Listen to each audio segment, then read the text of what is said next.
Toi, tu dis que tu as le règne de Dieu en toi. Et puis, stérilité et toi, vous cohabitez. Nous, les hommes, avons été créés pour une mission. On a été créés parce que Dieu s'est dit,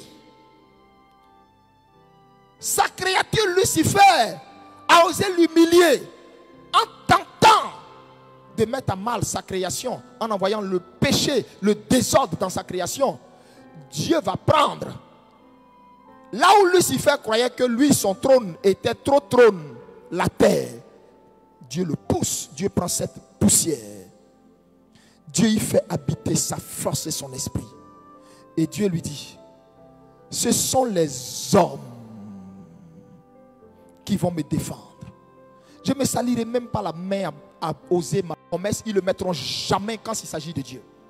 Le zèle qu'ils mettent dans leur travail, même si tout de suite on dit, il y a un travail où il y a, je ne sais pas moi, on t'envoie en mission, où il y a je ne sais pas quoi, ou je ne sais quoi. Je vais dire, par exemple, je vais prendre le cas de Lican, puisque elle est avocate. Si on dit, il y a une mission, tu dois aller plaider un dossier tel jour, même s'il faut rouler la nuit, elle va le faire. Mais quand il s'agit du Seigneur, vous y mettez le même zèle, vous y mettez le même engouement, vous n'avez rien compris du règne de Dieu. Oh, Dieu nous a choisis pour que nous manifestions son règne. Dieu nous a appelés royaume de sacrificateurs, sacerdoce royal, un peuple élu, un peuple acquis à la gloire de son nom, pour que nous manifestons son règne. Écoute-moi, ta conversion n'est pas accidentelle. Ta conversion n'est pas en vain. Tu t'es converti pour que par toi le règne de Dieu rentre dans ta maison. Voilà le vrai mystère caché derrière ta conversion. Dieu veut faire rentrer son règne dans toutes les maisons, dans tous les foyers, sur toute la terre, dans tout l'univers. C'est la raison pour laquelle tu t'es converti. Tu penses que tu t'es converti, c'est pourquoi? C'est pour que par toi son règne rentre dans ta maison. C'est pour que par toi les gens dans ta maison le connaissent. C'est pour que par toi ton enfant le connaisse. Tu peux prendre un temps, tu peux prendre juste une heure pour faire asseoir tes enfants. Prendre un verset biblique, leur enseigner la Bible, leur enseigner la parole de Dieu. Mais tu n'as pas ce temps. Frère, Dieu t'a gagné à lui pour que toi tu fasses entrer son règne là où ce n'était pas censé arriver.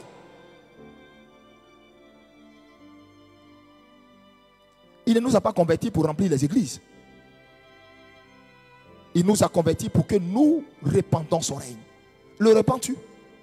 Proclames-tu son règne? Proclames-tu son règne? Ou bien qu'est-ce que tu répands? Ta mauvaise vie, ton mauvais témoignage, ton mauvais parfum, ta mauvaise odeur, c'est ce que tu répands? Frère, nous sommes appelés à démontrer son règne. Et tant que tu ne vas pas comprendre ça, tout ce que tu vas faire, ça va se solder par des échecs. Parce que tu vas toujours tourner en rond.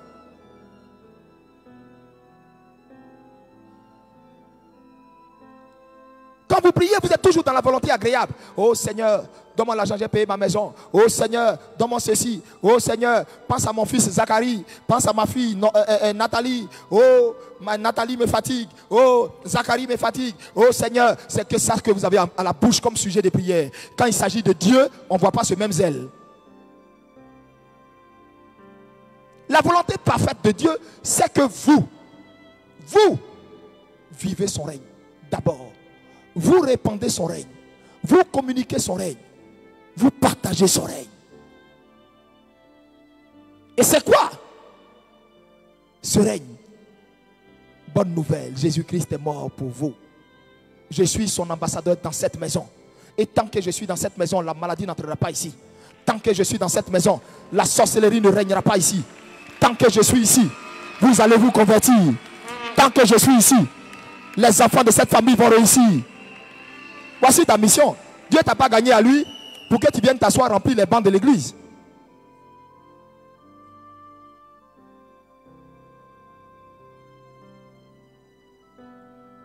Les enfants de Lucifer vivent pleinement le règne de leur père.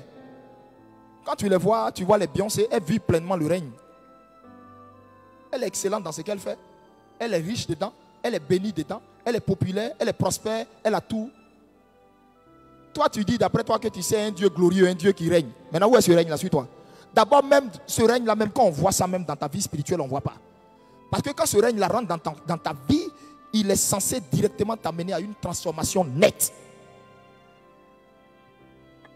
Mais quand on te voit, on ne voit pas. Ça, c'est un. Et de deux, quand on te voit, La peur qu'on lit sur toi là, c'est quelqu'un même qui n'a même pas confiance en Dieu. Quelqu'un qui ne croit même pas en son Dieu. Tu as petit mal de tête, sorcier. Tu as petit de... Toi, tu crois que qui va gérer tes Tu penses que moi, Eli Pada, j'ai le temps pour m'asseoir pour gérer ça? J'ai plus le temps de ça. Hein? Il y a des cas de maladie et des cas de malades pour lesquels je ne prie plus. Je te transmets la parole de Dieu. Je te transmets ce que Dieu me dit. À toi de prendre ça et puis déclencher le règne de Dieu dans ta vie. Sinon, tu vas toujours être une victime.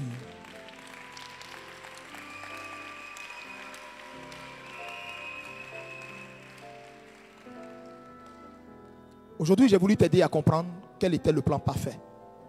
Son plan parfait, c'est que nous vivons son règne, nous comprenons son règne, nous élargissons son règne, que nous comprenons que nous avons été créés, programmés pour régner avec lui. Ce n'est pas moi qui le dis, c'est votre Bible même qui le dit. Vous êtes co-héritiers et héritiers de Dieu. Et nous sommes faits pour régner avec lui. La preuve, quand Jésus va finir de balayer ce monde, balayer toute cette terre, la Bible dit, il va faire une nouvelle terre. Cette terre que vous voyez là, ce globe là va disparaître. Il va faire une nouvelle terre. Et dans cette nouvelle terre, la Bible dit, nous allons régner avec lui. Regardez le mot. La Bible n'a pas dit, on va le, c'est-à-dire, on va pas aller le servir. Hein. La Bible dit, nous allons régner avec lui. Donc Dieu a toujours voulu que nous régnions. Ça veut dire quoi? C'est-à-dire que nous soyons participants avec lui de la nature divine. Toi, tu effraies qui dans ta maison? Depuis que toi, tu es converti là, ça a créé quel boom dans ta maison?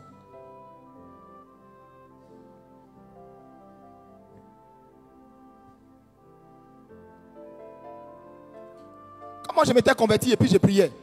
Les gens ne pouvaient pas dormir à côté. Je suis en train de prier. Ils ne pouvaient pas dormir à côté. En réalité, ce n'était même pas la musique ou quoi que ce soit qui gênait. C'est que je disais à Dieu. Et vrai enfant de Dieu, quand il prie à côté, dans une maison, tu ne pourras pas dormir. Mais si toi tu pries et puis les gens arrivent à ronfler, ça veut dire que ta prière ne dérange pas. Ta prière n'a pas atteint un degré. Je n'ai pas parlé de prier pour crier, non. Mais quand quelqu'un a le règne de Dieu en lui, une petite parole,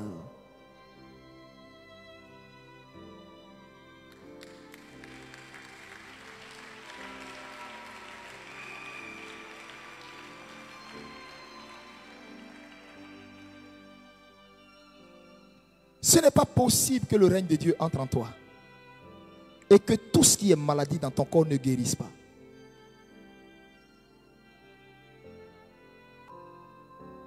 Je ne connais pas hôpital. Je ne connais pas route d'hôpital. Quand j'étais dans le monde, mes enfants tombaient malades.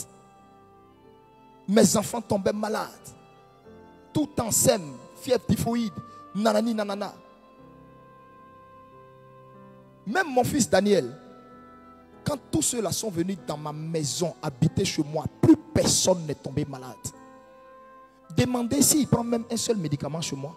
Ça n'existe pas. Eli Pada, le règne de Dieu. Et le grand Dieu est venu habiter en Eli Pada. Et il va avoir des maladies bizarres chez moi. Ce n'est pas possible. Parce que le règne de Dieu est un règne sans partage. C'est-à-dire, il ne partage pas sa gloire avec quiconque. Comment toi tu dis que tu as le règne de Dieu en toi et puis stérilité et toi vous cohabitez? Je te dis aujourd'hui une vérité qui va te faire mal. Son règne n'est pas encore là. Quand son règne est là, il y a un boomerang qui se produit comme au commencement de la création. Boum! C'est-à-dire que la lumière soit. En même temps, tout se met en ordre dans tes entrailles. Quand le règne de Dieu est là, il n'y a plus de maladie. Le règne de Dieu est là, il n'y a plus la peur.